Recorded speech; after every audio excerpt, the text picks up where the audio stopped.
You don't belong in that seat. Move or I'll have security drag you out." Those were the words that echoed through the silence of the first-class cabin on Flight 402 to London. A wealthy real estate tycoon thought he could bully a quiet black woman out of seat 1A just because he didn't think she looked the part. He thought his platinum status and his expensive suit made him untouchable. He was wrong. Dead wrong. He didn't know that the woman he was insulting wasn't just a passenger. She was the one person on earth who held his entire financial future in the palm of her hand. What happens when arrogance meets absolute power? Watch the story of how one man's racist outburst cost him everything he had ever built. This is the flight where silence screamed the loudest. The air inside the distinctively lit cabin of the Boeing 777 smelled of expensive leather and conditioned oxygen. It was the transatlantic red-eye from JFK to Heathrow, the kind of flight populated by people who didn't just have money, they had influence. Regina Holloway sat in seat 1A, her gaze fixed on the tarmac outside the window. She was dressed simply, a beige cashmere sweater, black slacks, and glasses that slid slightly down her nose. To the untrained eye, she looked like a tired grandmother, or perhaps a retired schoolteacher heading on a vacation she had saved decades for. She had a calm demeanor, her hands folded neatly over a thick binder resting on her tray table. She wasn't drinking champagne. She wasn't on her phone. She was just existing. And apparently that was enough to offend Benedict Calloway. Benedict, or Benny, as his sycophants called him, boarded the plane with the energy of a hurricane entering a library. He was a man who wore his wealth like armor, a bespoke navy suit, cut a little too tight, a Patek Philippe watch that cost more than most people's homes, and a face flushed red from a pre-flight scotch in the lounge. He was the CEO of Calloway Holdings, a logistics firm that had recently made headlines for aggressive takeovers. He dropped his heavy leather carry-on onto the floor with a thud, ignoring the flight attendant, a young woman named Chloe, who reached out to help him. "Don't touch it," Benedict snapped, not even looking at her. "I'll handle my own luggage. Just get me a scotch. Neat. And make it the blue label, not the swill you serve back in economy." "Certainly, Mr. Calloway," Chloe said, her voice tight. She forced a smile, checking her manifest. "If you could just take your seat, 2A, we can get that for you as soon as we're in the air." Benedict froze. He turned slowly, his eyes narrowing, as he looked at the seating chart on his phone, and then at the seat directly across the aisle from him. Seat 1A, the prime spot. The seat with the extra bulkhead space and the maximum privacy. He looked at the seat. Then he looked at Regina. He didn't see the binder on her lap. He didn't see the intelligent, weary eyes behind her glasses. He saw a black woman in beige knitwear who looked, in his estimation, like she belonged in the back of the bus, let alone the back of the plane. "Excuse me," Benedict said, his voice carrying that distinct nasal tone of someone who has never been told no in his life. He stepped into the aisle, blocking the path of a businessman trying to get to seat 3F. Regina didn't turn immediately.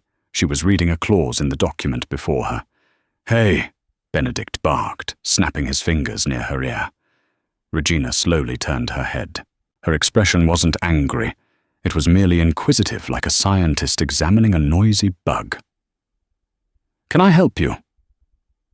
"You're in my seat," Benedict declared, puffing out his chest. Regina glanced at the small digital display above her seat that read 1A, then back at him. "I believe you are mistaken, sir. This is seat 1A. My boarding pass says 1A. "I don't care what your little piece of paper says," Benedict scoffed, a cruel smirk playing on his lips. "There's clearly been a glitch in the system. I always book 1A. I am a global services member. Do you even know what that means? It means I practically own this plane." "That sounds very impressive," Regina said softly, turning back to her window. "But I'm afraid I am going to stay right here." The dismissal hit Benedict like a physical slap. The cabin was filling up now. Other passengers, men in suits, women in designer dresses, were shuffling past, glancing at the commotion. Benedict felt the weight of their eyes. He couldn't be seen losing an argument to her. "Listen to me." Benedict leaned in, invading her personal space. The smell of expensive cologne and stale alcohol wafted over her. "I have a very important meeting in London tomorrow. I need to sleep. This seat has the best recline. You look like you're going to visit family or something. You don't need this space. I'm willing to be generous. I'll give you $200 to move to 2A, or better yet, go back to economy, where there's more community." The racial coding in his words was sharp, jagged, and impossible to miss. The cabin went quiet. The ambient noise of the engines seemed to drop away. Regina took off her glasses. She folded them slowly. "Sir, I am asking you once. Please take your assigned seat. And I'm telling you," Benedict's voice rose to a shout, "that you are stealing a premium seat. Who did you sleep with to get this upgrade? Or is it some diversity quota charity case the airline is running?" Chloe, the flight attendant, rushed over her face, pale. "Mr. Calloway, please. You need to lower your voice." "Don't tell me what to do." Benedict spun on Chloe. "Check the manifest. Check it right now. There is no way this woman paid for a $12,000 ticket. She's probably an employee on a non-rev pass, or she snuck up here while you weren't looking. Check it." Chloe looked at Regina, an apologetic look in her eyes. "Ma'am, I am so sorry. Mr. Calloway, the manifest confirms Mrs. Holloway is in 1A. Please sit down so we can close the doors." Benedict's face turned a shade of purple that clashed with his tie. He wasn't just angry now, he was insulted. Reality was contradicting his worldview, and he refused to accept it. "I'm not sitting next to a liar," Benedict spat, loud enough for the entire front cabin to hear. "I want the purser. No, I want the pilot. Get the captain out here. I'm not flying until this fraud is removed from my seat." Regina looked at him, her eyes hard and cold as flint. "Be careful what you wish for Mr. Calloway." The tension in the first-class cabin was so thick it felt like the air pressure had dropped. Passengers were no longer pretending to look at their phones. A man in seat 3C, a tech entrepreneur named Daniel, had actually taken his earbuds out, his eyes darting between Benedict and Regina. Benedict Calloway stood in the aisle, arms crossed, effectively holding the entire flight hostage. The boarding music, a soothing, generic jazz loop, seemed mockingly cheerful against the hostility radiating from him. "Mr. Calloway," Chloe pleaded, her hands trembling slightly. "The captain is conducting pre-flight checks. I cannot disturb him right now. Please take seat 2A. It is identical to 1A." "It is not identical," Benedict roared, slamming his hand against the overhead bin. The loud bang made several passengers jump. "1A is on the left. I sleep on my left side. I want the window on my left. And more importantly, I paid full fare. I contribute millions to this airline's revenue stream. I demand to know how she got that seat." He pointed a shaking finger at Regina. Regina hadn't moved. She hadn't called for help. She hadn't even raised her voice. She simply watched him with an expression of profound disappointment, as if he were a child who had failed a simple test. "So," Regina said, her voice steady, but carrying a steel edge that cut through his shouting, "you are embarrassing yourself, and you are delaying everyone else on this flight. Sit down." "Don't you dare speak to me like that," Benedict sneered, leaning over her again. You think because you're in a fancy seat, you're one of us, you're not. You're a glitch, a mistake, and I'm going to correct it.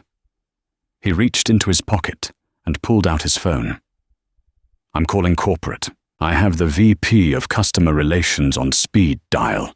I'm going to have you blacklisted. I'm going to make sure you never fly anything other than cargo again. Do it, Regina said.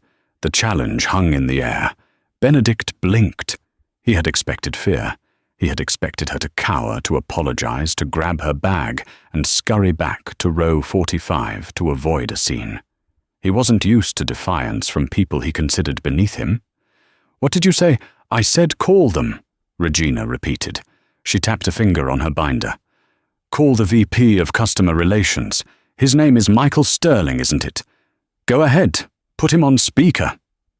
Benedict's thumb hovered over his screen. He was bluffing. He didn't actually have Michael Sterling's personal number, just a priority support line. But the fact that she knew the name made him pause. You probably Googled that. He stammered, his narrative slipping. You think you're smart. I know I'm smart, Regina replied. And I know that you are currently violating Federal Aviation Regulation 91.11, interfering with a crew member, and likely 49 U.S. Code Section 46,503 regarding disorderly conduct. If you continue, this plane will not leave the ground and you will be leaving in handcuffs. The cabin went silent. The specificity of the legal codes made the hair on the back of Chloe's neck stand up. Who was this woman? But Benedict was too deep in his own rage to recognize the warning signs. To him, this was just insolence. Oh, so you're a lawyer now. Or do you just watch a lot of crime shows? I don't care about your codes. I care about my comfort. He turned to the rest of the cabin, spreading his arms wide, looking for allies. Can you believe this? We pay thousands of dollars for exclusivity for standards, and the airline lets just anyone in here to harass paying customers. This woman is refusing to accommodate a reasonable request. Dude, sit down, the tech entrepreneur in 3C called out. You're the one harassing her. Shut up, Benedict snapped at him. This doesn't concern you. It concerns all of us. An older British woman in 2F said, adjusting her pearls. We want to take off. She has the ticket. You are being a bore. Benedict's face twisted. He was losing the room. He needed a win. He needed to assert dominance. He looked back at Regina. He saw her purse sitting on the floor, a modest, well-worn leather tote. I bet you stole the ticket, he muttered loud enough for her to hear. Or maybe you're a drug mule. That's it, isn't it? That's how you afford this. Drug money. The gasps were audible. He had crossed the line from rude to actionable hate speech. Chloe stepped forward, her face set in determination. Mr. Calloway, that is enough. I am issuing you a final warning. Take your seat, or I will call the gate agent to have you removed. Benedict laughed. It was a cold, ugly sound. You wouldn't dare. Do you know who I am? I'm Benedict Calloway. I'm merging with Aerospace Dynamics in London tomorrow. This airline is a client of mine. If you kick me off, I will personally ensure you are fired. I will sue this airline into bankruptcy. He turned back to Regina, his eyes full of malice. He reached out and grabbed the edge of her binder. And I want to see what you're hiding in here. Regina's hand clamped over his wrist. Her grip was surprisingly strong. Do not, she said, her voice dropping an octave. Touch my property. Benedict yanked his hand back, shocked by her physical resistance. Assault. She assaulted me. Did you see that she grabbed me? He was panting now, manic. Get the captain, now I want her arrested. The cockpit door opened. A hush fell over the cabin as Captain Anderson stepped out. He was a tall man with silver hair and 4 gold stripes on his shoulders. He looked tired but authoritative. He adjusted his hat and looked at the scene. Benedict red-faced and sweating, Chloe looking near tears, and Regina sitting calmly in seat 1A, smoothing the cover of her binder. "What is going on out here?" Captain Anderson asked, his voice booming. "We are 10 minutes past pushback time." Benedict straightened his jacket. He smiled. The authority figure had arrived. Surely the captain, a man like him, would understand. "Captain," Benedict said, stepping forward smoothly, his tone changing from aggressive to conspiratorial. "Thank God. We have a situation. This passenger in 1A is refusing to vacate my usual seat. She has been physically aggressive, and I have reason to believe she is flying fraudulently. As a Global Services member, I insisted the crew handle it, but they seem unable. I need you to remove her so we can depart." Captain Anderson looked at Benedict. Then he looked at Chloe, who shook her head frantically. Finally, the captain looked at the woman in 1A. Regina Holloway looked up over the rim of her glasses. She locked eyes with the captain. "Hello, Daniel," she said. The captain's eyes widened. His posture stiffened instantly. He didn't look angry. He looked terrified. Mrs. Holloway," the captain stammered. Benedict's smile faltered. "You know her." Regina stood up. For the first time, everyone saw her full height. She wasn't tall, but she stood with a posture that made her seem like a giant. She picked up the binder and held it out. "Captain Anderson," Regina said, her voice carrying to the back of the cabin. "It seems we have a personnel issue and a security issue. I was hoping to finish reading the acquisition briefs for the merger before we landed, but it seems Mr. Calloway has other plans for my time." Benedict froze. "Acquisition briefs merger." Regina turned to Benedict, and for the first time she smiled. It was a smile that didn't reach her eyes. It was the smile of a predator looking at prey that had just walked into a trap. "You mentioned you were merging with Aerospace Dynamics tomorrow. Mr. Calloway." "Yes," Benedict said, his voice trembling slightly. It's a done deal." "Is it?" Regina asked. She opened the binder. "Because I'm looking at the final sign-off sheet right here, and it requires the signature of the chairperson of the Ethics and Governance Committee of the Board." She tapped the paper. "My name is Regina Holloway. I am that chairperson." The silence that followed was absolute. The silence in the cabin was no longer awkward. It was heavy, suffocating, and absolute. The kind of silence that happens when a bomb has been diffused, but everyone is still afraid to breathe. Benedict Calloway stood frozen in the aisle. His mouth opened and closed like a fish on a dock, but no sound came out. His brain was attempting to process the information, but the cognitive dissonance was too great. This woman, this quiet, unassuming woman in a beige sweater. She was the chairperson of Aerospace Dynamics, the entity he had spent 3 years courting. The gatekeeper to his fortune. That's impossible," Benedict finally whispered, his voice cracking. "I know the board members. I've seen the bios. Regina Holloway she's older, whiter. A man." Regina finished for him, her voice cool and level. She didn't rise to his level of emotion. She stayed grounded, which only made her appear more powerful. "I keep a low profile, Mr. Calloway. I prefer my work to speak for itself. Unlike you, I don't feel the need to announce my importance to every room I enter." Captain Anderson cleared his throat. He looked uncomfortable, caught between a high-value customer and a woman who effectively owned the company that built the plane's engines. "Mrs. Holloway, is everything all right? Has this passenger been threatening you?" Regina looked at Benedict. She took her time, letting his eyes dart back and forth in panic.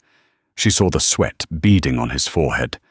She saw the realization of his financial ruin dawning on him. "Threatening? Perhaps not physically. Captain," Regina said, her eyes never leaving Benedict's face. But he has been verbally abusive, racially offensive, and disruptive to the flight crew. He accused me of theft. He accused me of drug trafficking. And he attempted to physically intimidate me into giving up the seat I paid for. She paused, then delivered the final blow. I do not feel safe flying with this man, Captain. And I certainly do not believe he possesses the temperament to be in a confined space for 7 hours. Benedict's survival instinct finally kicked in. Now wait a minute. Wait just a minute. Captain, this is a misunderstanding. We were just negotiating. It's business. I'm under a lot of stress. The merger. Surely you understand. Stress, Captain. I apologize. Okay, I apologize. He turned to Regina, forcing a ghastly, trembling smile. Ms. Holloway. Regina. I had no idea. If I had known. If you had known I was powerful, you would have treated me with respect, Regina interrupted. That is not an apology, Mr. Calloway. That is a confession. She turned to the captain. I want him removed. You can't do that. Benedict shrieked, his facade crumbling. I have a meeting. The meeting, I have to sign the papers tomorrow at 9 a.m. If I'm not there, the deal voids. You know that you can't sabotage me like this. I'm not sabotaging you, Regina said calmly, sitting back down and opening her binder. You sabotaged yourself. You assumed your status gave you the right to degrade others. You were wrong. Captain Anderson nodded to Chloe. Call the gate. Tell them to bring Port Authority. We have a passenger refusing to comply with crew instructions and engaging in disorderly conduct. No, no! Benedict grabbed the back of seat 2B. I'm not leaving. I'm a platinum member. I'm a citizen. You can't kick me off for wanting a seat. The next 10 minutes were a masterclass in humiliation. 2 Port Authority officers, burly men with no patience for rich men's tantrums, boarded the plane. Benedict tried to pull rank on them. He tried to bribe them. He threatened to sue the airport, the city of New York, and the officers personally. Sir, you can walk off or we can drag you off, the lead officer said, his hand resting on his handcuffs. Choose now. Benedict looked around the cabin. He looked for support. He looked for anyone who would side with him. But all he saw were phones. Every single passenger in first class had their phone out recording. The tech entrepreneur in 3C Daniel was live streaming. The British woman in 2F was shaking her head in disgust. Defeated Benedict grabbed his leather bag. He straightened his jacket, trying to salvage some shred of dignity, but his face was a mask of sheer terror. As he walked past Regina, he stopped. You'll regret this, he hissed low enough so the cops wouldn't hear. I'll destroy you. I have lawyers who can bury you. Regina didn't even look up from her paperwork. Goodbye, Mr. Calloway. Try not to miss the train. As Benedict was escorted off the plane, the cabin erupted. It wasn't polite applause. It was cheering. Real, visceral cheering. Chloe, the flight attendant, sagged against the galley wall, letting out a breath she felt like she'd been holding for an hour. I am so sorry, Mrs. Holloway, Chloe said, rushing over with a bottle of water. I had no idea who you were. We should have protected you better. Regina smiled warmly, the ice leaving her eyes. You did perfectly, Chloe. You stood up to a bully. That's all I could ask for. Now could I please have that tea? I have a lot of reading to do before we land. The plane door closed. The engines whined to life. As Flight 402 taxied to the runway, leaving a fuming Benedict Calloway on the jet bridge, Regina turned the page of her binder. It was the section on executive leadership evaluation. She took out a red pen, and she drew a thick line through the name Benedict Calloway. Benedict Calloway stood in the sterile fluorescent light of Terminal 4, watching his luggage being unceremoniously dumped out of the cargo hold and onto a cart. He was vibrating with rage. His phone was blowing up, not with business calls but with notifications. Trending on Twitter, #racist, CEO kicked off plane. Trending on TikTok, do you know who I am? Guy gets owned by Queen in 1A. The video Daniel had taken was already viral. It showed Benedict screaming, pointing, and then the crushing revelation of Regina's identity. Benedict watched it, his hands shaking. He looked like a maniac. He looked unhinged. No, no, no, he muttered, pacing in a tight circle. This can be fixed. This is just PR. I can spin this. I just need to get to London. He checked the time. It was 9 p.m. in New York. The meeting was at 9 a.m. in London. That was 4 a.m. New York time. He had 7 hours. He ran to the ticket counter. I need the next flight to London. Heathrow, Gatwick, Luton. I don't care. The agent, a young man who had clearly already seen the video, Benedict saw him glancing at his phone under the counter, looked up with a tight, unhelpful smile. I'm sorry, sir. All direct flights for the night have departed. The next one is at 6 a.m. tomorrow. That's too late. Benedict slammed his hand on the counter. Connect me. Send me through Paris, Frankfurt, Dublin. There's a flight to Paris departing in 40 minutes from Terminal 1, the agent said. But it's fully booked. I'll pay double, triple. It's full, sir. And frankly, the agent's eyes hardened. After the report we just received from Captain Anderson, you have been placed on the no-fly list for our airline, pending an investigation. Benedict roared in frustration, kicking his suitcase. He was banned.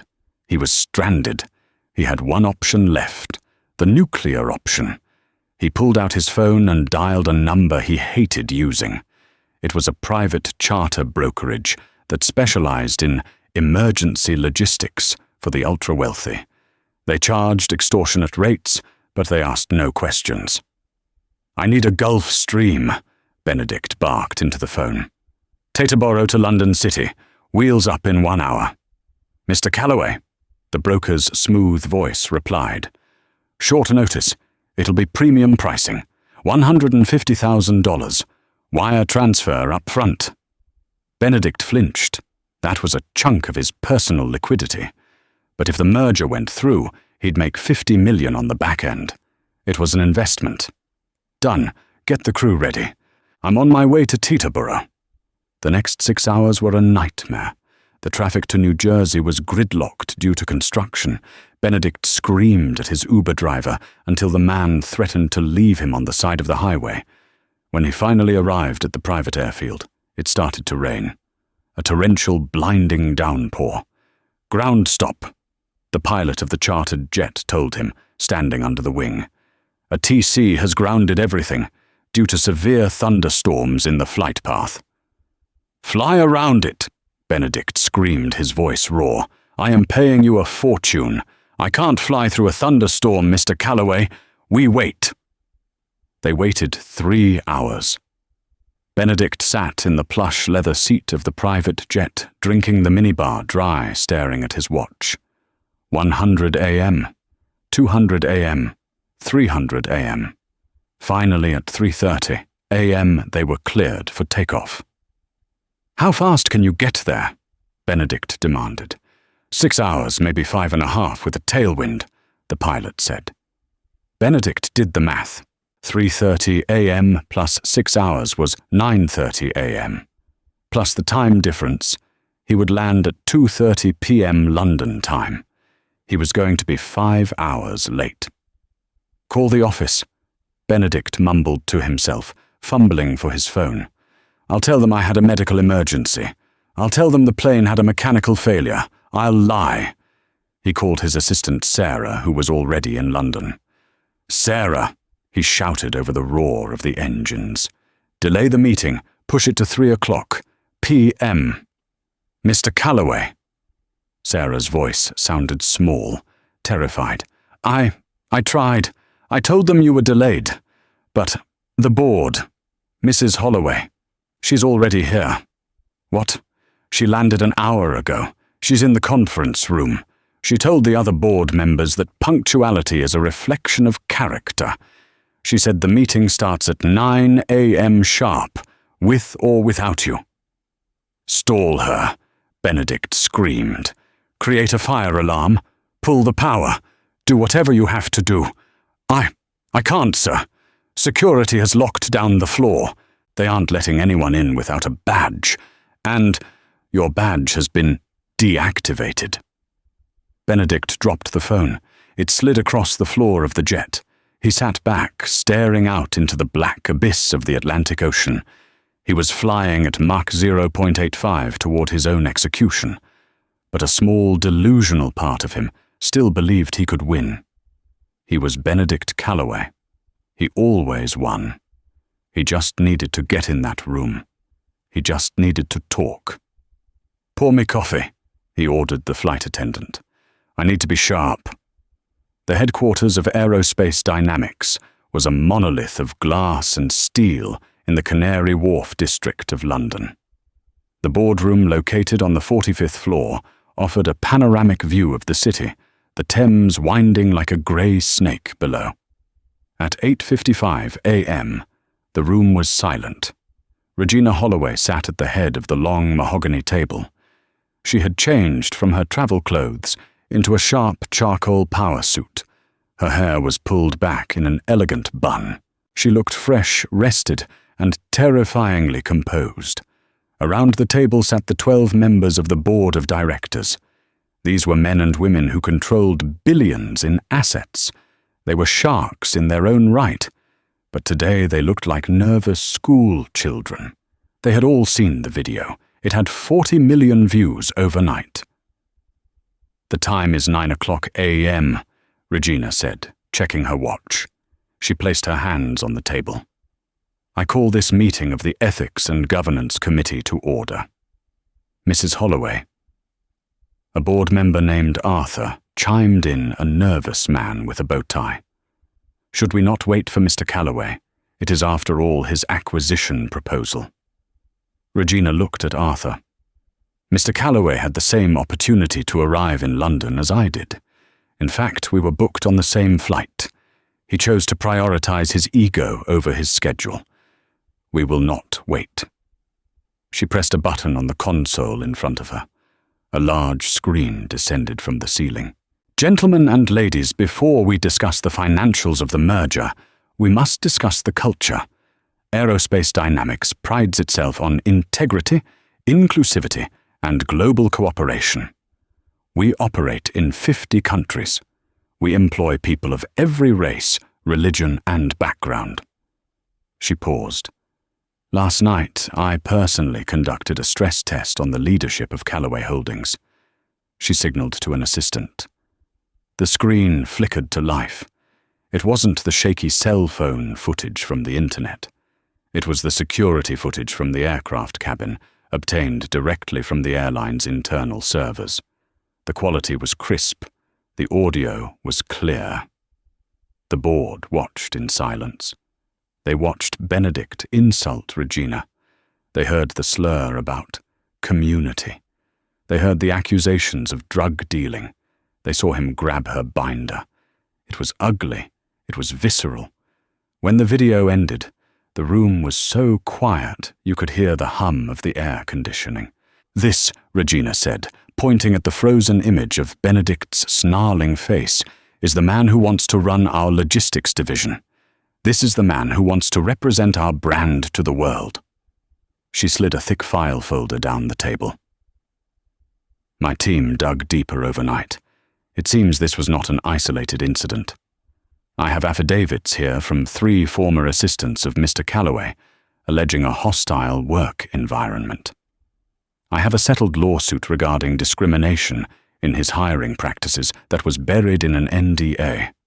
And I have his financial records." She opened the file. "He is leveraged to the hilt. He needs this merger not to grow, but to survive. He is broke, desperate, and dangerous." The board members began to whisper. Papers were shuffled. Heads were shaken.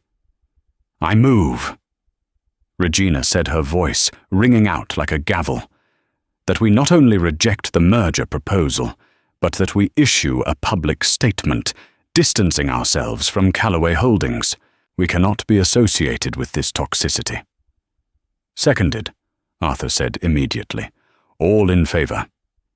Every hand in the room went up. "Motion carried," Regina said.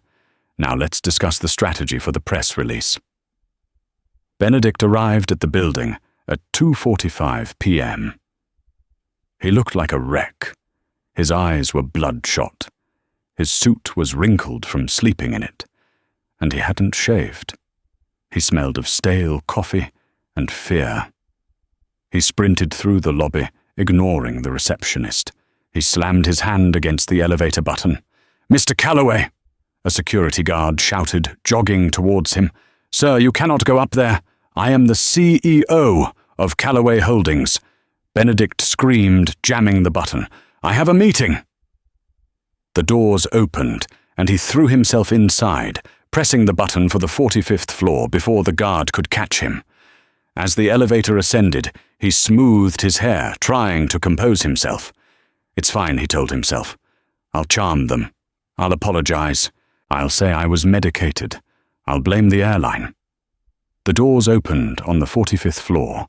The reception area was empty except for one person. Regina Holloway stood there, looking out the window. She was holding a cup of tea. She turned as the elevator dinged. Benedict stepped out. He stopped. "Regina," he breathed, putting on his best fake smile. "Thank God I caught you. Look, about last night. It was a terrible misunderstanding. I have a condition, low blood sugar. It makes me irritable. I want to make it right. Let's go in and sign the deal, and I promise I will make a personal donation to a charity of your choice. Any charity. Black Lives Matter. The NAACP. You name it, I'll write the check." Regina watched him with a look of pity. Not anger. Pity. It was far worse. "The meeting is over, Benedict." "What? No, it can't be over. We have to sign." "We voted," Regina said softly. "The merger is dead. Unanimously rejected." Benedict felt his knees go weak. "No, you can't do that.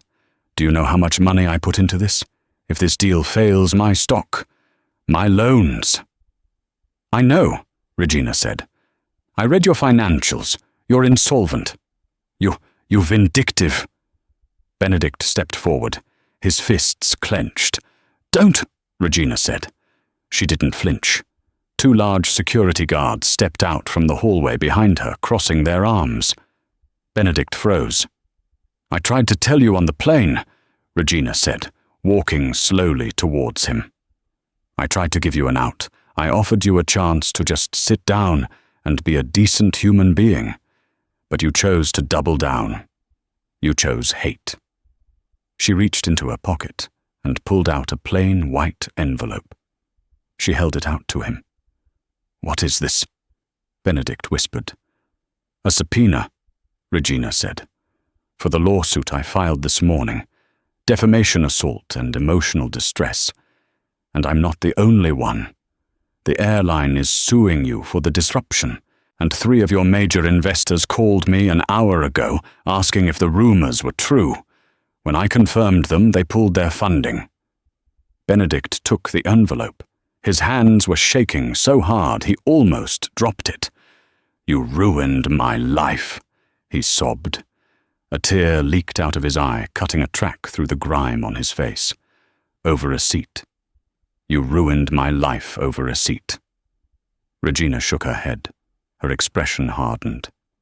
"I didn't ruin your life, Benedict. You did. You spent 40 years building a life where you thought you could step on people to get higher. You thought your money made you bulletproof. But gravity applies to everyone." She pressed the elevator button. The doors opened behind him. "Go home, Mr. Callaway, if you still have one." Benedict stumbled backward into the elevator. The last thing he saw before the doors closed was Regina Holloway turning back to the window, watching the city she now owned a little bit more of, while he plummeted down to the ground floor. If Benedict Calloway thought the flight to London was the worst experience of his life, he was woefully mistaken. The flight was merely the trigger. The landing was the impact. When Benedict finally arrived back in New York 2 days later, he wasn't flying private. He wasn't even flying first class. With his corporate credit cards frozen by the internal audit team at Calloway Holdings and his personal accounts flagged for unusual activity due to the impending lawsuits, he had been forced to scrape together cash for a last-minute economy ticket on a budget carrier. He sat in seat 34, EA middle seat, sandwiched between a crying toddler and a man eating a pungent tuna sandwich. Benedict, a man who once claimed the air in economy was recycled poverty, sat in stunned silence for 7 hours, staring at the seat back in front of him. Every time he closed his eyes, he saw Regina Holloway's face. He saw the red pen drawing a line through his name. When the plane taxied to the gate at JFK, Benedict pulled his suit jacket over his head. He told himself it was to block out the light. But in reality, he was hiding. He deplaned last, hoping the terminal would be empty. It wasn't. As he stepped into the arrivals hall, a flash of white light blinded him. Then another. Then a cacophony of shouting. "Mr. Calloway, Mr. Calloway, is it true you called a board member a drug dealer? Benedict, look here. Do you have a comment on the stock price tanking? Hey, racist, why don't you go back to where you came from?" It wasn't just the press, it was the public. A group of teenagers with smartphones were live streaming him, laughing and pointing. "That's him. That's the do you know who I am guy." Benedict lowered his head and pushed through the crowd, his heart hammering against his ribs like a trapped bird. He scanned the curb for his driver, Thomas. Thomas had been driving him for 6 years. He was always there, double-parked, in the Lincoln Navigator, ready to whisk Benedict away from the hoi polloi. The curb was empty.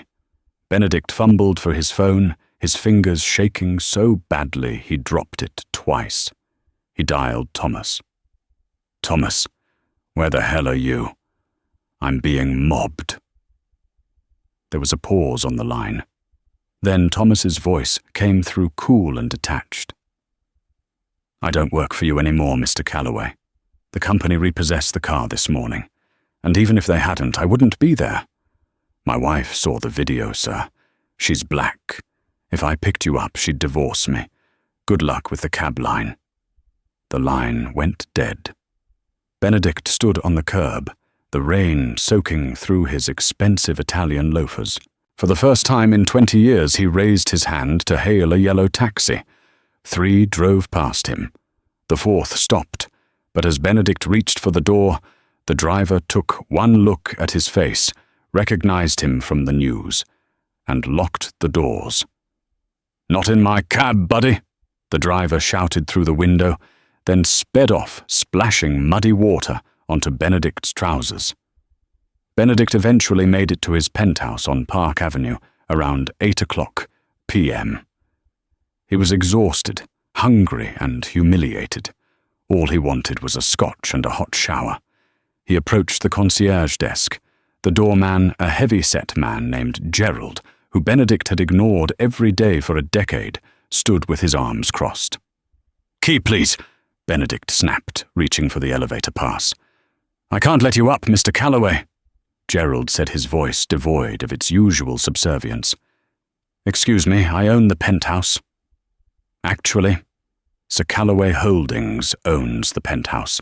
You just reside there as part of your compensation package." Gerald slid a piece of paper across the marble counter. "We received a legal notice from the corporation's legal counsel an hour ago.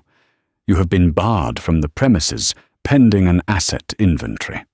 They believe you might try to liquidate company property. This is illegal. My clothes are up there. My medication. Your personal effects will be boxed and shipped to a location of your choice," Gerald recited from a script. "But you cannot enter. Security will escort you out." "I'm not leaving." Benedict screamed, his voice cracking. "I built this company. I am this building." Two security guards men Benedict recognized, but had never bothered to learn the names of, stepped out from the back office.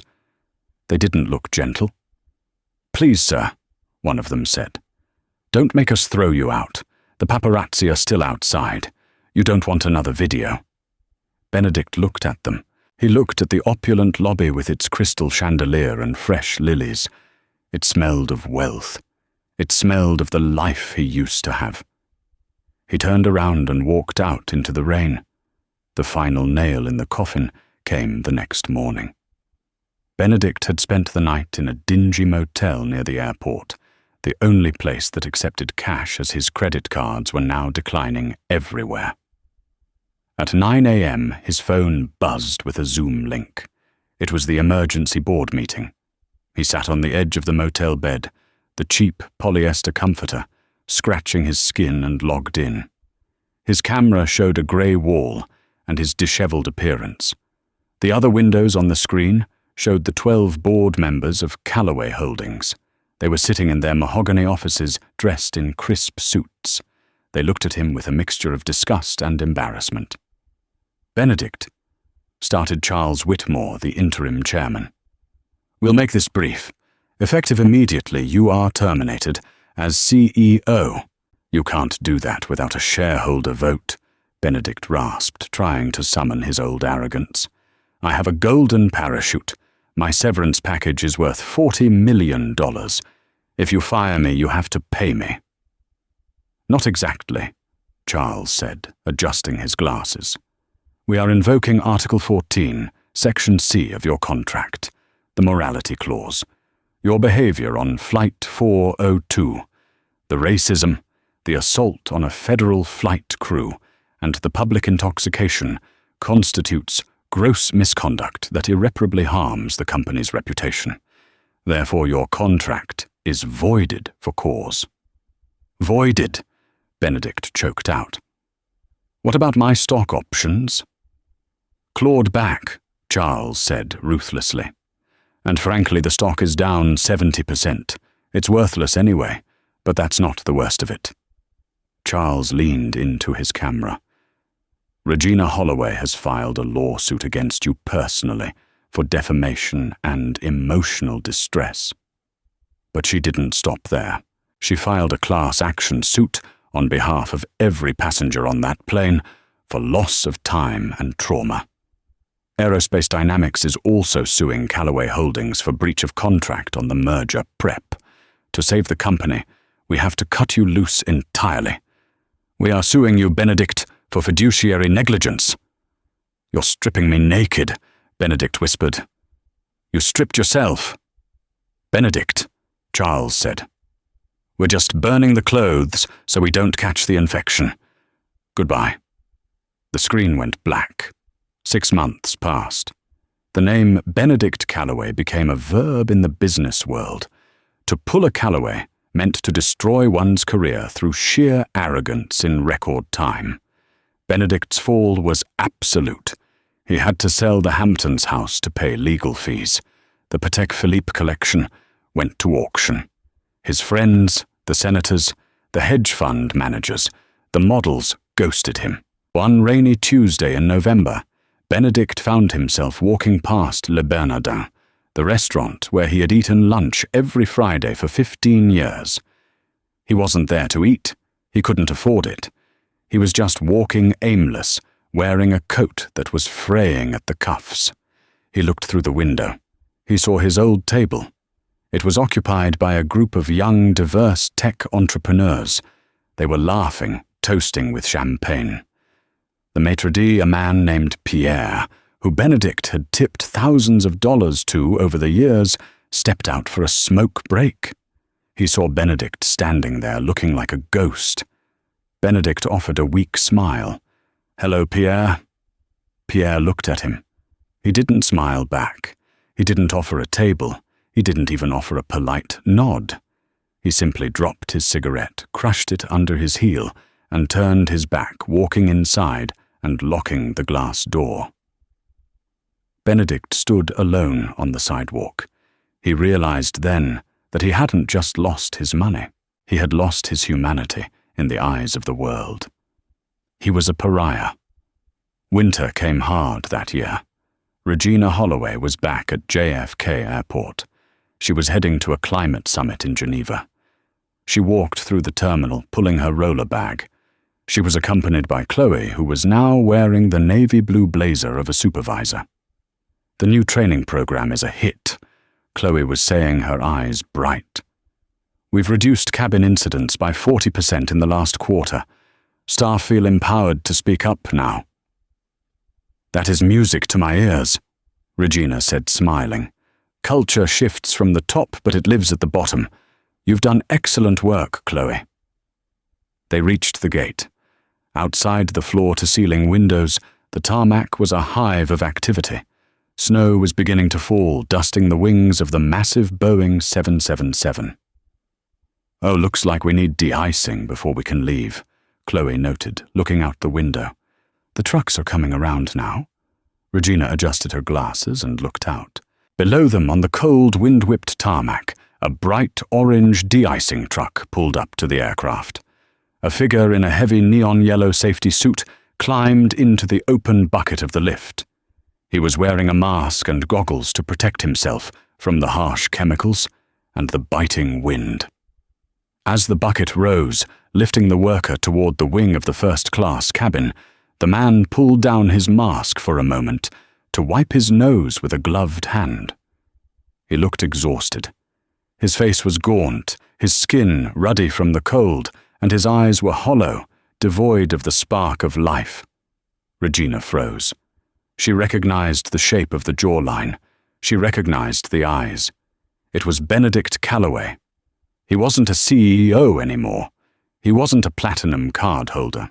He was a ground crew contractor, likely working minimum wage for a third-party vendor, tasked with spraying glycol on the wings of planes he used to think he owned. Benedict held the high-pressure hose. He looked through the window of seat 1A. For a split second, his eyes locked with Regina's. The glass was thick, but the connection was instantaneous. Benedict stopped moving. He saw the woman in the beige cashmere sweater. He saw the binder on her tray table. He saw the warmth of the first-class cabin, the champagne, waiting to be poured, the comfort he had thrown away. He looked at her, and then he looked at his own gloved hands, covered in chemical grime. The realization hit him like a physical blow. He was serving her. He was the help. He was the invisible labor that made her journey possible. Regina didn't look away. She didn't smirk. She didn't wave. She simply looked at him with a profound, quiet solemnity. It was a look that said, "I see you, and I hope you finally see yourself." Benedict couldn't hold her gaze. The shame was too hot, even in the freezing wind. He pulled his mask back up, hiding his face, and squeezed the trigger of the hose. A jet of hot orange fluid blasted onto the wing, washing away the ice, clearing the path for Regina Holloway to fly. "Is everything okay, Mrs. Holloway?" Chloe asked, noticing Regina's stillness. Regina turned back from the window. She sat down in seat 1A and buckled her belt. "Yes, Chloe," Regina said softly. "Everything is exactly as it should be. The balance is restored." She opened her binder. "Let's go. Be careful who you step on your way up, because you might meet them on your way down." Benedict Calloway learned that lesson the hard way. He thought his wallet gave him the right to treat people like dirt, but he forgot that true power doesn't need to shout. It doesn't need to bully. True power is confidence, integrity, and the ability to stand your ground when the world tries to move you. Benedict lost his company, his fortune, and his reputation, all because he couldn't see past the color of a woman's skin. What do you think? Did Benedict deserve to lose everything, or was the punishment too harsh? Let me know in the comments below. I read every single one. If you enjoyed this story of instant karma and justice, please hit that Like button, it really helps the channel grow. And don't forget to subscribe and turn on the notification bell so you never miss a story. We have a crazy one coming up next week about a landlord who tried to evict a tenant only to find out the tenant owned the building. You don't want to miss it. Thanks for watching, and stay humble.